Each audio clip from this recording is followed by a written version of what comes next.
కండలు కావాలంటే జిమ్లో కష్టపడాలి. అంతేకాదు డైట్ సరిగ్గా తీసుకోవాలి. బాడీకి రెస్ట్ కూడా ఉండాలి. అలా చేస్తేనే అనుకున్న ఫిజిక్ సొంతమవుతుంది. కానీ కొంతమంది ఇదంతా చేసే ఓపిక లేక అలా జిమ్కు వెళ్ళగానే ఇలా కండలు రావాలని కోరుకుంటున్నారు. సరిగ్గా వారి ఇంటెన్షన్ను కొంతమంది కేటుగాళ్లు క్యాష్ చేసుకుంటున్నారు. వారికి అర్థం పర్థం లేని స్టెరాయిడ్లు ఇస్తూ వారి జీవితాలతో చెలగాటమాడుతున్నారు. దీంతో కండలు కాదు కదా, ఉన్న బాడీ కూడా నాశనమై బాధితులు గొళ్లుమంటున్నారు. అలా స్టెరాయిడ్స్ అమ్ముతున్న ఓ వ్యక్తిని హైదరాబాద్ పోలీసులు అరెస్ట్ చేశారు. చెమట చిందించకుండానే కండలు పెరగాలి, అలా జిమ్కి వెళితే ఇలా కండలు రావాలి, సిక్స్ ప్యాక్ ఫిజిక్స్ సొంతం కావాలి. ఇలాగే ఉంటోంది చాలా మంది ఆలోచన ధోరణి. వారి ఆలోచన ధోరణి బలహీనతను కొంతమంది కేటుగాళ్లు క్యాష్ చేసుకుంటున్నారు. ఇన్స్టంట్ ఫిట్నెస్ పేరుతో వారి శరీరంలోకి స్టెరాయిడ్స్ ని ఎక్కిస్తున్నారు. అలాంటి స్టెరాయిడ్ మాఫియా నెట్వర్క్ ను పోలీసులు ఛేదించారు.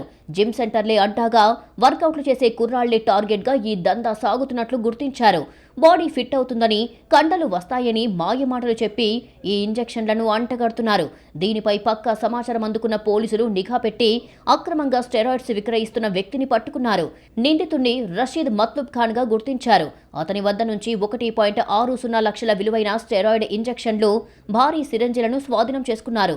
కనీసం డాక్టర్ ప్రిస్క్రిప్షన్ గానీ, లైసెన్స్ గానీ లేకుండా కేవలం లాభాపేక్షతోనే ఈ దందా సాగిస్తున్నట్లుగా పోలీసులు గుర్తించారు. నిజానికి ఈ ఇంజెక్షన్లను సాధారణంగా తక్కువ రక్తపోటు చికిత్సకు మాత్రమే వాడాల్సినవి.